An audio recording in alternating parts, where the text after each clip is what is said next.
Welcome to Community Unitarian Universalist Congregation at White Plains. We gather in the light of four truths. It's a blessing you were born. It matters what you do. Your experience of the divine is true. And an important reminder, you don't have to go it alone. If you are visiting for the first time online this morning, please take a moment to click the link in the chat and fill out the visitor form to let us know how you'd like to be connected. If you're new and visiting in person, we invite you to stop by the welcome table and say hello. Later in the service, we will share the joys and sorrows of our individual lives. For those here in person, please take a moment to add yours to the book by the south windows. For those on Zoom, please type yours in the chat.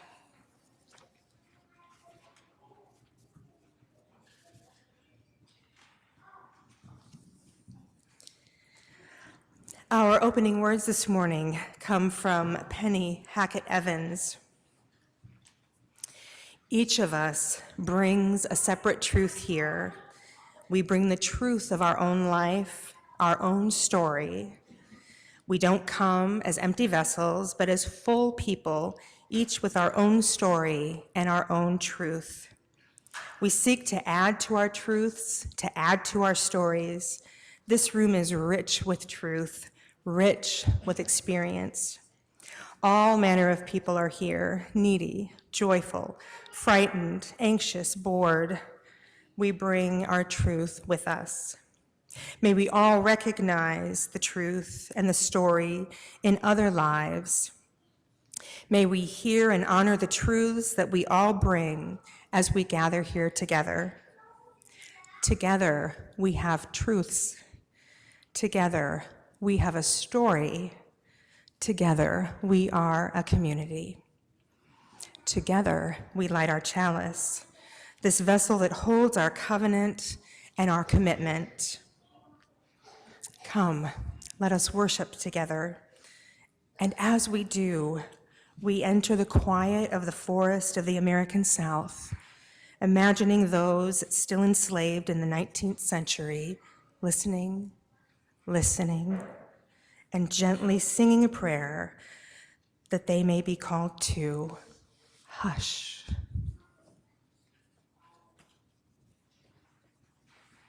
I invite you to gently rise in body or spirit in worshipful reverence with our opening hymn, Hush.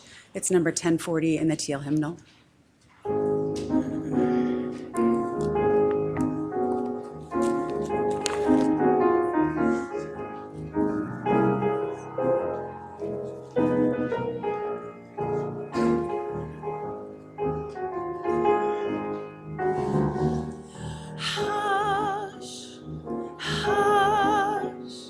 Somebody's calling my name.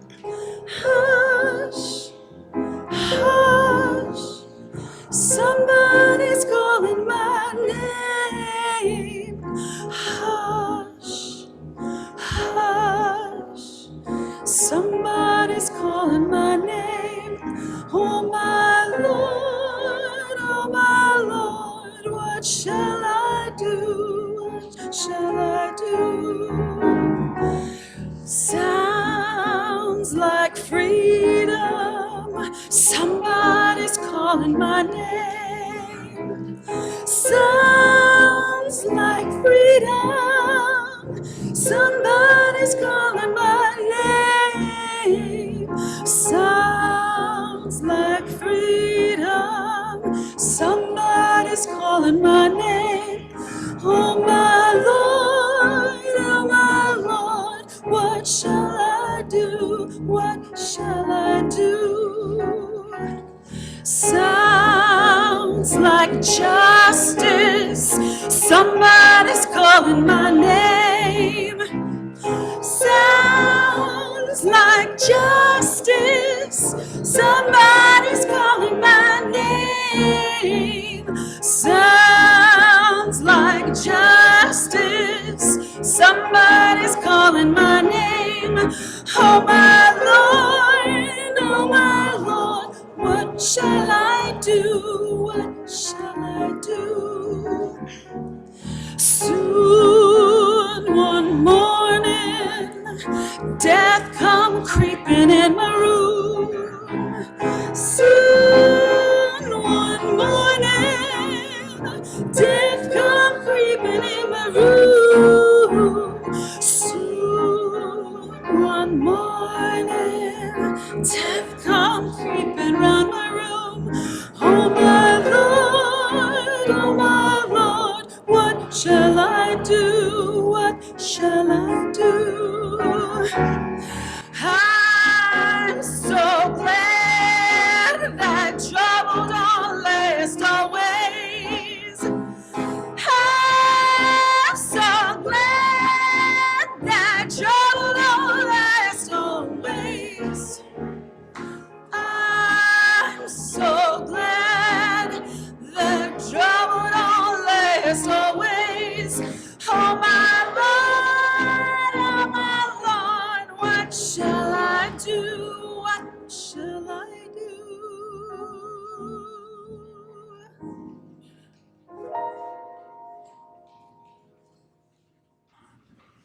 The Undefeated by Kwame Alexander.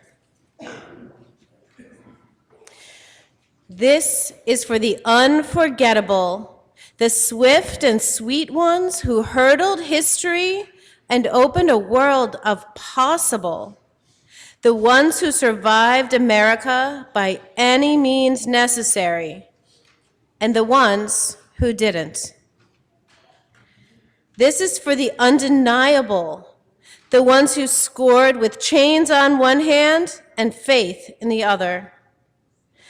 This is for the unflappable, the sophisticated ones who box adversity and tackle vision, who shine their light for the world to see and don't stop till the break of dawn.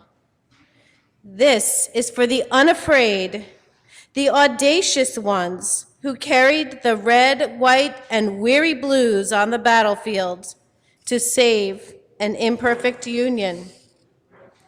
The righteous marching ones who sang, "We shall not be moved," because Black lives matter. This is for the unspeakable. This is for the unspeakable. This is for the unspeakable. This is for the unlimited, unstoppable ones, the dreamers and doers who swam across the big sea of our imagination and show us the majestic shores of the Promised Land. The Wilma Rudolphs, the Muhammad Alis, the Althea Gibbons, the Jesse Owenses, the Jordans and the LeBrons, the Serenas and the Cheryls, the Reese Woodleys, and the undiscovered. This is for the unbelievable, the we real cool ones. This is for the unbending, the black as the night is beautiful ones. This is for the underdogs and the uncertain, the unspoken but no longer untitled. This is for the undefeated. This is for you, and you, and you. This is for us. Thank you, Laura. Let's sing these beautiful children out to their RE classrooms. I'm going to invite you to rise in body or spirit. Let's remind each other of the lights we have inside. It's hymn number 118, This Little Light of Mine. This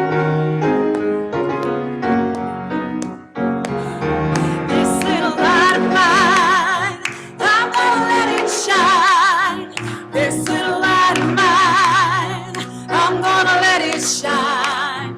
This little light of mine, I'm gonna let it shine. Let it shine, let it shine, let it shine. Everywhere I go, everywhere I go, I'm gonna let it shine. Everywhere I go, I'm gonna let it shine. Everywhere I go, I'm gonna let it shine. Let it shine, let it shine, let it shine. Let's build up a world. Building up a world. I'm gonna let it shine. Building up a world. I'm gonna let it shine. Building up a world. I'm gonna let it shine. Let it shine. Let it shine. Let it shine. I'm going to ask you to shine yourselves on down to your seats. Let's join together in a space of quiet reflection. As we center ourselves in the present moment, let us focus on deep, relaxing breaths in and out. We give thanks for the breath that sustains us. We remain painfully aware that many on our planet remain in the midst of the ravages of war. May we advocate for peaceful, restorative resolutions and hold world leaders accountable for their actions, especially those that impact the vulnerable. Let us hold in our hearts all who are deprived of freedom, those who are captive, imprisoned, or enslaved, physically, emotionally, or spiritually, and those who are held back by oppressive systems. May all who feel alone or abandoned know peace.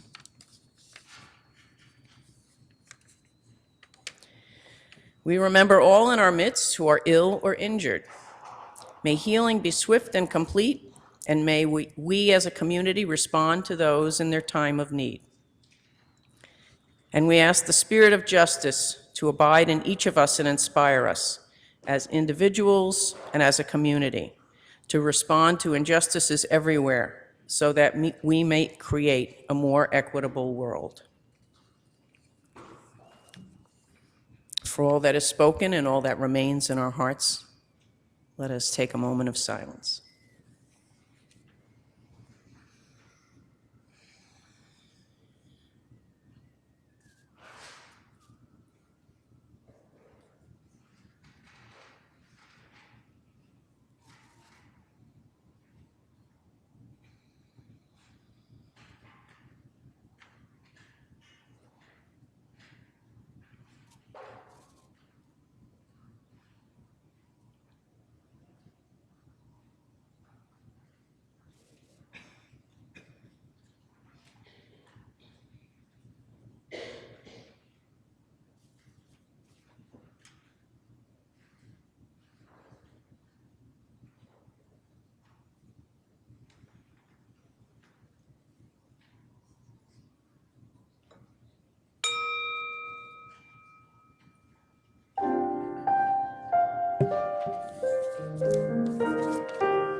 In this faith, we engage in generosity. We cultivate a spirit of gratitude and hope. We covenant to freely and compassionately share our faith, presence, and resources. Our generosity connects us to one another in relationships of interdependence and mutuality. We believe in equity and declare that every person has the right to flourish with inherent dignity and worthiness. For that reason, we covenant to use our time, wisdom, attention, and money to build and sustain fully accessible and inclusive communities. For all that we do within these walls and beyond these walls, your generosity is deeply appreciated. 50% of the plate collected in January will be donated to the Westchester Community College Emergency Aid Grant, which helps students who have sudden, unforeseen financial emergencies so they can remain enrolled at college. The generosity we show our neighbors is an important demonstration of the work we do as Unitarian Universalists. The offering will now be received with grateful appreciation. Good morning. Margaret Bonds was a marvelous composer of African descent who was born in Chicago in 1913. Much of her work is enjoying now posthumous recognition, including this beautiful fantasy on the spiritual Wade in the Water. Spirituals are often understood to be coded messages to slaves who were trying to escape via the Underground Railroad. So Wade in the Water would have been taken as the advice to go through streams and ponds to throw off the dogs who might have been sent after them to track their scents.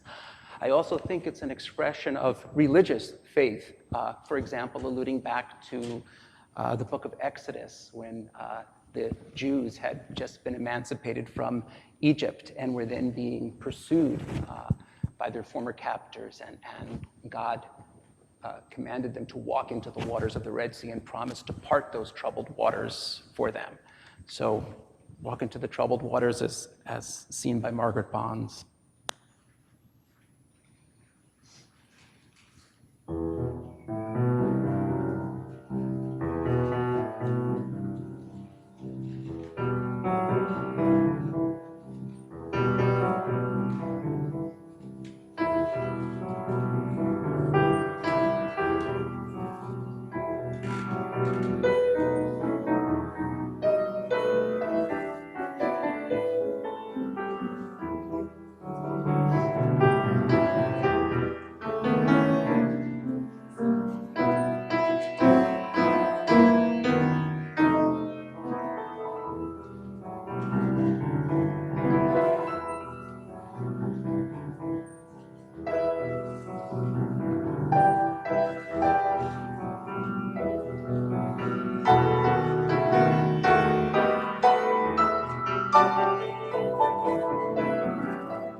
The Reverend Dr. Martin Luther King Jr., whose birthday we celebrate this weekend, was inspired by the generations who had gone before him, especially those whose strength and resilience rose above the immense pain and anguish of centuries of slavery.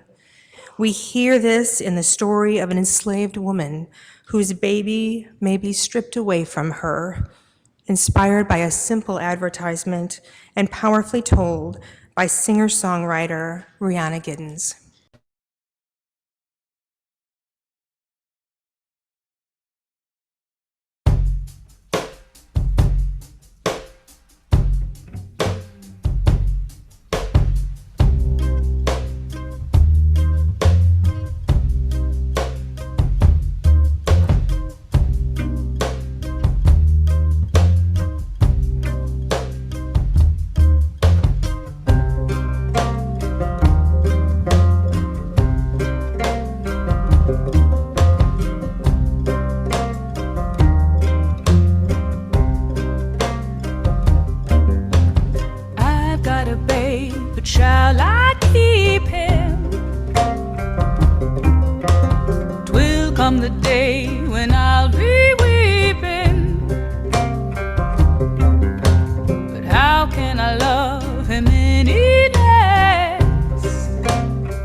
Our reading today is from Beloved by Toni Morrison.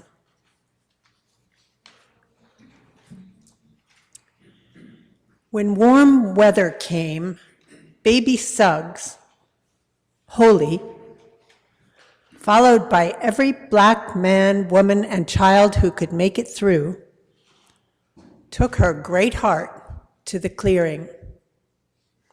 A wide open place, cut deep in the woods, nobody knew for what, at the end of the path, known only to deer and whoever cleared the land in the first place.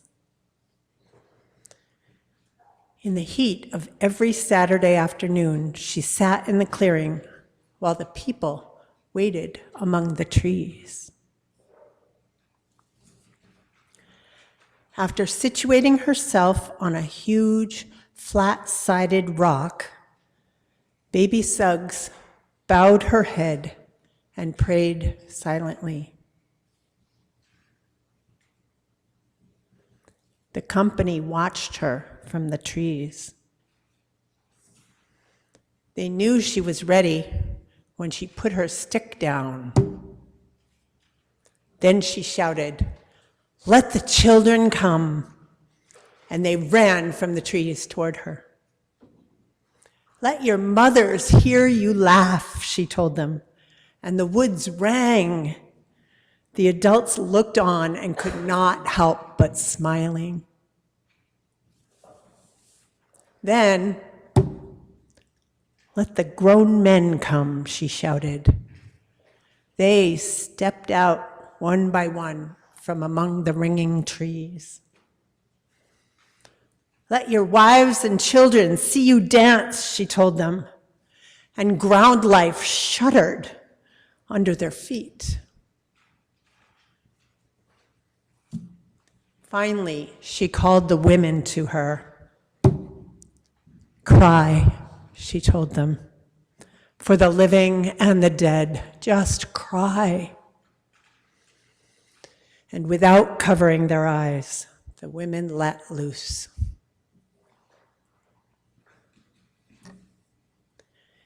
It started that way. Laughing children, dancing men, crying women. And then it got mixed up. Women stopped crying and danced. Men sat down and cried. Children danced. Women laughed. Children cried until, exhausted and riven, all and each lay about the clearing, damp and gasping for breath. In the silence that followed, baby Suggs, holy, offered up to them her great big heart. She did not tell them to clean up their lives or to go in and sin no more. She did not tell them they were the blessed of the earth, its inheriting meek, or its glory-bound pure.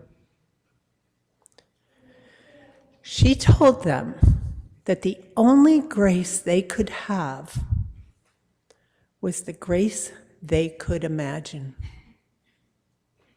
That if they could not see it, they would not have it. "Here," she said, "in this place, we flesh that weeps, laughs, flesh that dances on bare feet in grass. Love it. Love it."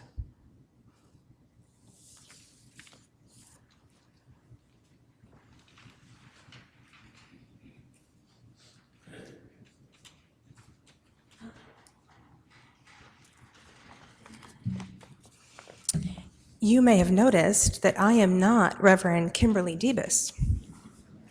She is home recovering from an illness, and we're glad that she's resting and taking care of herself.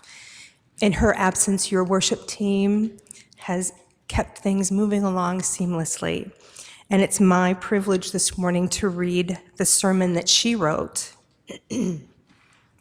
Please hear it in her voice.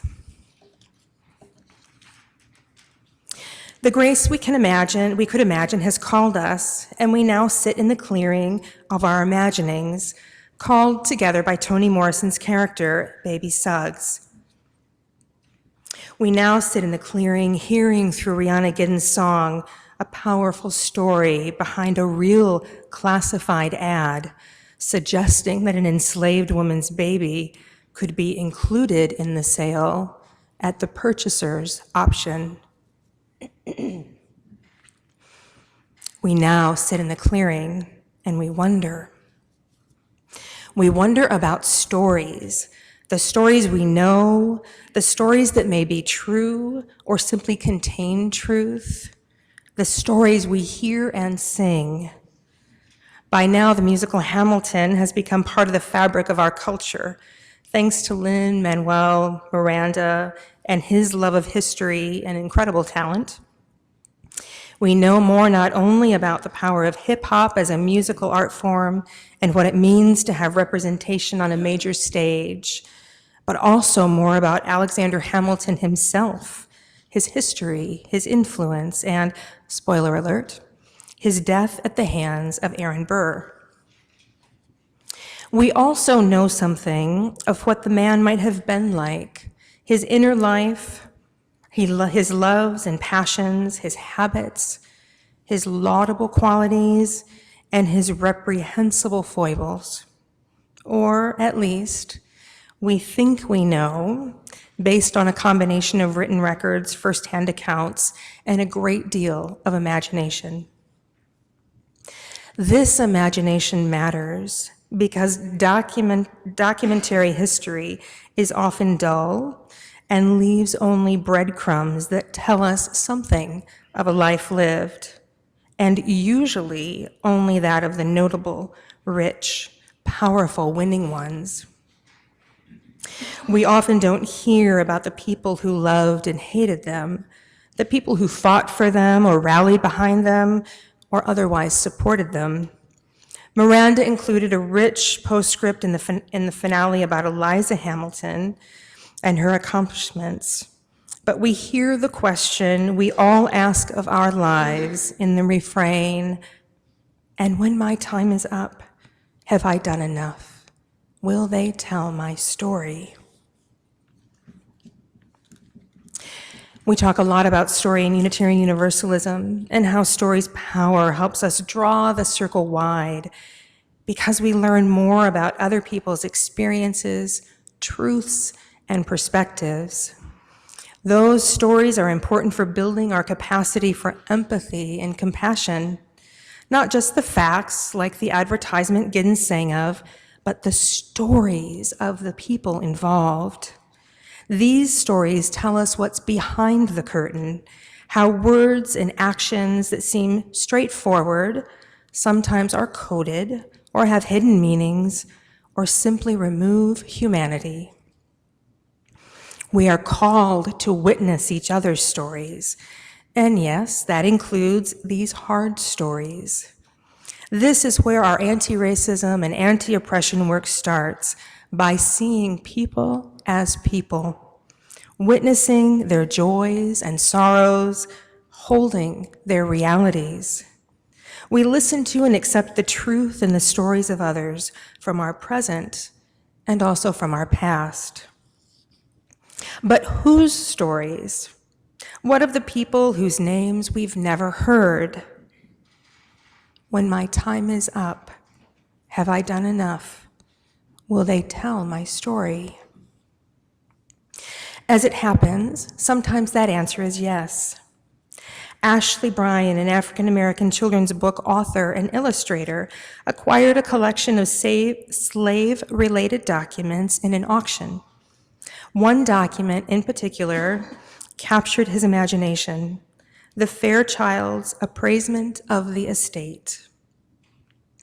From this simple document, which included a list of people sold as slaves, he was inspired to bring them alive, to create images of them and write their stories, which became the 2017 Newbery and Coretta Scott King honor-winning book, Freedom Over Me. The stories begin simply with an assessment of the situation from the perspective of the widow, Mary Fairchild, as read by Terry Kung.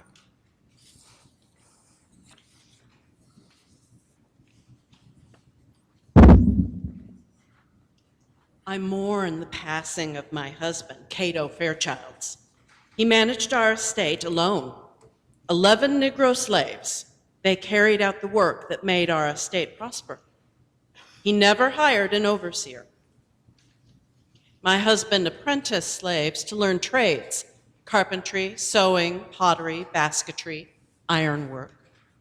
Once our estate was established, Mr. Fairchilds loaned our skilled slaves to neighboring estates. Their earnings came to us. The profits increased the value of our estate. Life here without my husband would be impossible for me. I trust our Negro slaves, but I hear stories of runaways, of slave insurrections. I would not feel secure. I'm having the estate appraised. After the sale, I will return home to England, where I may live without fear, surrounded by my own good British people. Brian's beautiful book contains the stories of all 11 people enslaved on the Fairchild farm. But this morning, Reverend Kimberley highlights 3 of them. Yes, it's true that these are words written by a Black person portraying the lives of Black people. And yes, 2 of the readers giving voice to those enslaved persons, as well as your preacher, are white. We know this and are holding these stories in honor and reverence. We invite you to join us in honoring the truth of the words and images we share here.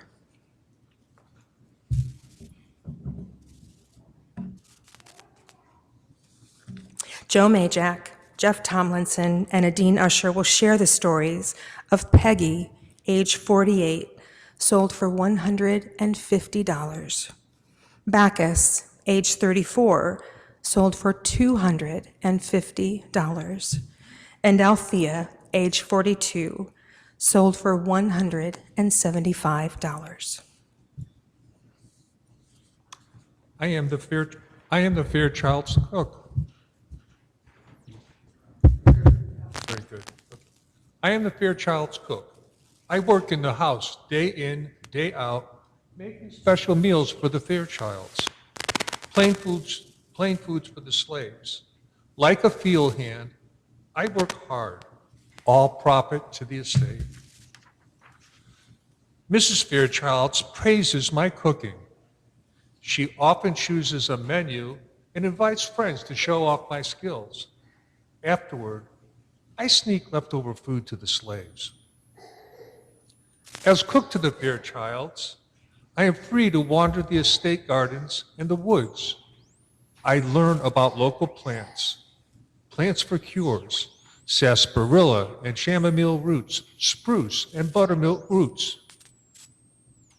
The spices I gather add flavor to the meals I cook for the household. Wandering the estate woods reminds me of the woods at home in Africa. Often I relive that day. Our village was raided. My father was killed. My mother and I captured, sold to white slavers. My mother and I survived the dreaded crossing to America. So many others died, crammed in the filthy holds of the vessel. The vessel docked. We were sold on the block, no two of a family or tribe together, frightened by voices shouting in no tribal language we knew, stripped of everything, our language, our customs. They even took our names. They called me Peggy. Peggy! I've never again seen my mother. I've never again seen my mother. Still, I feel close to her, especially when I steam roots and herbs for cures for my slave family. This stirs ancestral memories, my roots in Africa.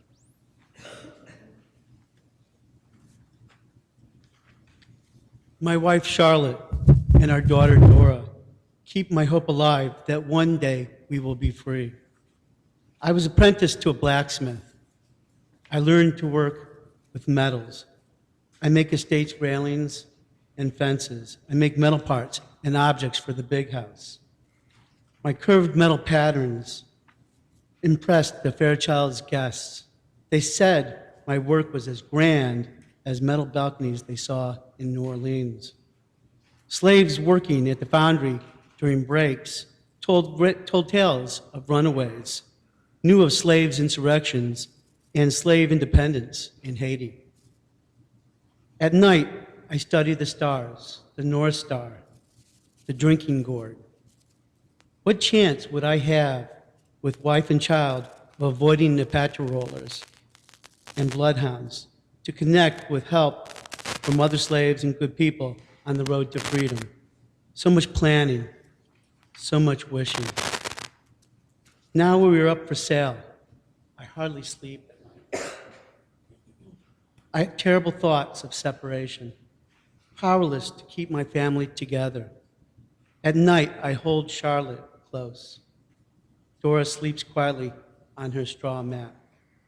Tears of hope and love fill my eyes.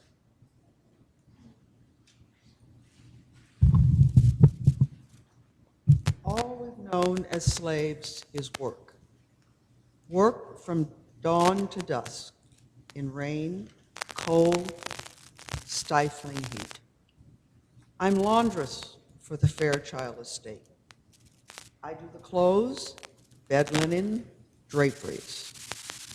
I work with seamstress Jane, washing the clothes she designs. I'm also a first-rate ironer, never scorching the cloth, smoothing the pleats and ruffles in Mrs. Fairchild's special dresses. I dress in a plain, coarse smock. At harvest, I work with the men in the fields. I drive the cattle to pasture, milk the Holstein cows, feed the hogs, clean the sty. In season, little Dora and I gather fruits and berries for Peggy, the cook. Little Dora has grown up with me. She always wants to help. She is my escape from drudgery. We enjoy nibbling the berries, tasting the fruit. She calls me by my African name, Adero, life giver. As slaves, we do what our owners expect and demand of us.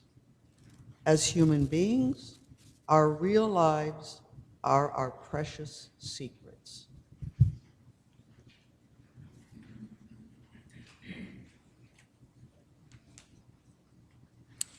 These stories are rich, real.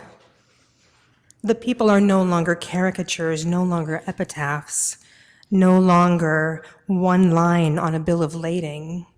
We hear their pain, we learn of their experiences, we witness their trauma. And that in itself is a remarkably important part of this work. We cannot draw the circle of love wide if we do not hear, understand, witness, and believe what others tell us is true. Just because it didn't happen to some of us doesn't mean it hasn't happened, whether that's violence, harassment, or microaggressions against people who are not white, not able-bodied, not straight, not rich, not men. But this cannot be the end of what we learn about each other. Hamilton and other fictionalized accounts of famous people reveal the human underneath their accomplishments, and that leads us to a deeper understanding of what shaped them, formed them, and led them to their place in history. We cannot stop at the water's edge in this work of liberation and define a person by the one thing we discover about them. We cannot stop at their trauma and believe that this is the totality of who they are. As Althea says, our real lives are a precious secret. Reverend Kimberley's friend Talia is an African-American woman who was abused by an alcoholic uncle. The trauma of being a Black child abuse victim informs her view of the world. But if this is where Reverend Kimberley stopped, she would not know that Talia is a sci-fi geek and rocks her Star Trek cosplay. or that she pretends not to like musical theater, but can sing all of Guys and Dolls from memory, or that she loves watching children learn, so she became a teacher to be part of that. Talia has dreams of making a real difference in these children's lives and in the lives of others, encouraging them to get their geek on and invite curiosity. A few years ago, Reverend Kimberley read an article from the site Pop Sugar entitled 28 Films to Watch During Black History Month That Aren't About Black Trauma. A reminder that we can't just stop at Just Mercy, 13th, and 12 Years a Slave and think we've learned about the Black experience. We need Barbershop and Dreamgirls and Drumline too to understand the breadth and depth of everyone's lives.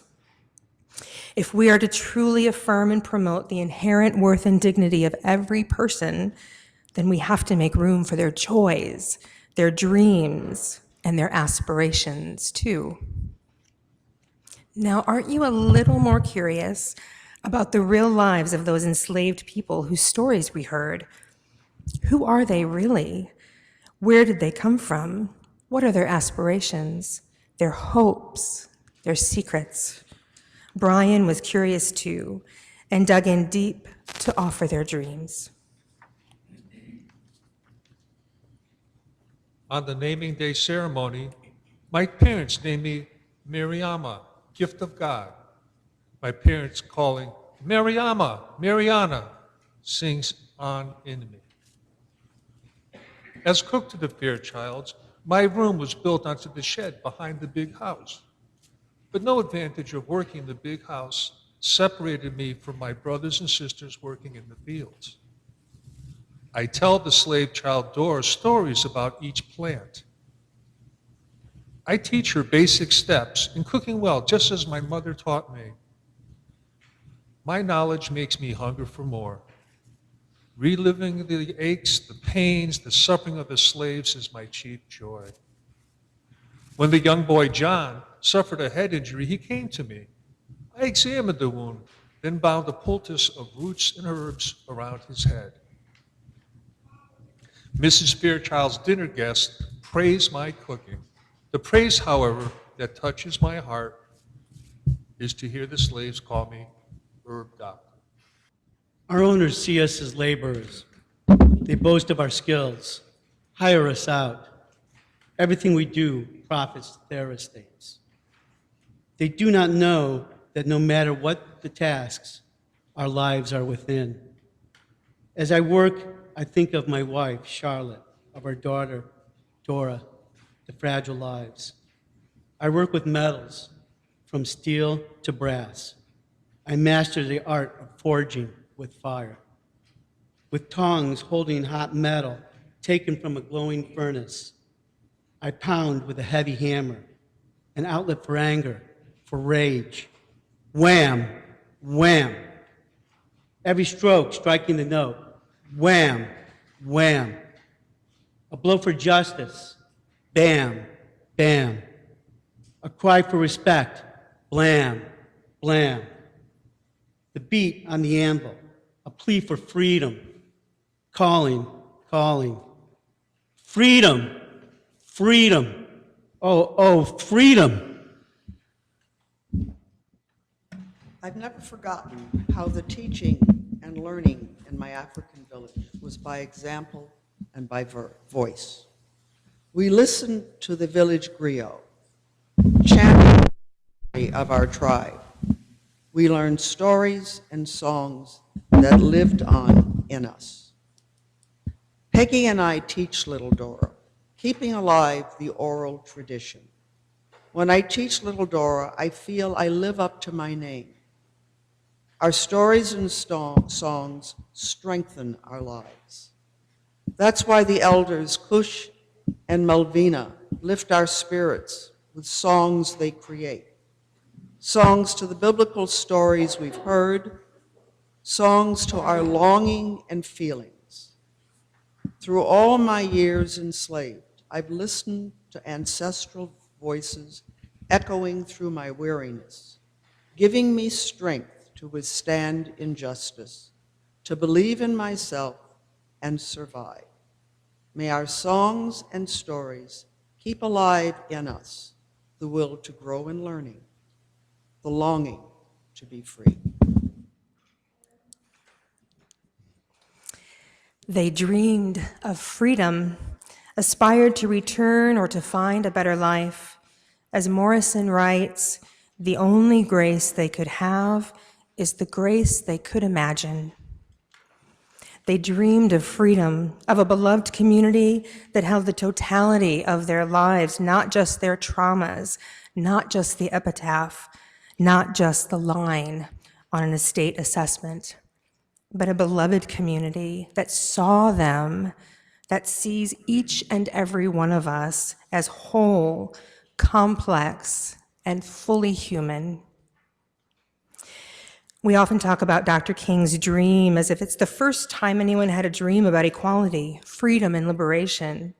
Yet his dream was built upon the dreams of the ancestors, dreams that whisper on the wind, dreams that invite us to put our love into action, that invite us to build the beloved community, that invite us to draw the circle wide and fight for true freedom and liberation. May it be so. That invite us to draw the circle wide and fight for true freedom and liberation. I invite you to rise in body or spirit for Every Time I Feel the Spirit, number 208 in our gray hymnal.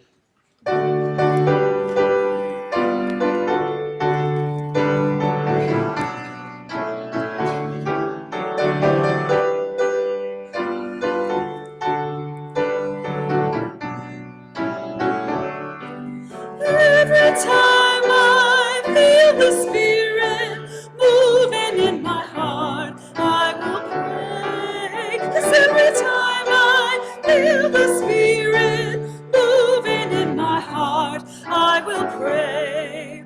Upon the mountain, my God spoke, o'er the mount came fire and smoke. All around me looks so shine. Ask my God if all was mine. Every time I feel the Spirit moving in my heart, I will pray. Yes, every time I feel the Spirit moving in my heart, I will pray. The river Jordan runs right cold, chills the body, not the soul.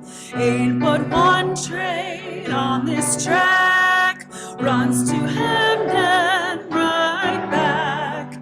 Every time I feel the Spirit moving in my heart, I will pray. Yes, every time I feel the Spirit moving in my heart, I will pray.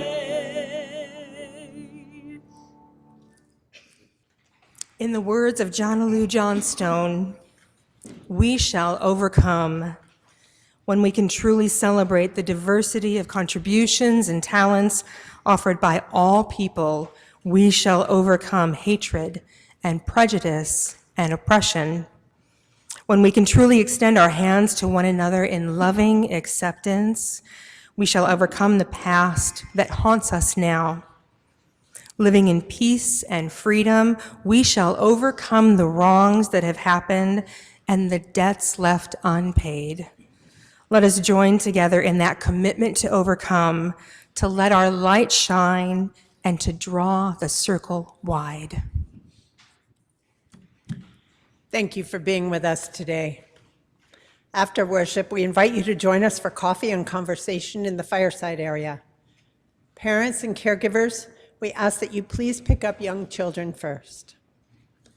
At 11:45 in Fellowship Hall and on Zoom, we host a congregational forum with CUUC's delegates to last year's UUA General Assembly, who will share their experiences.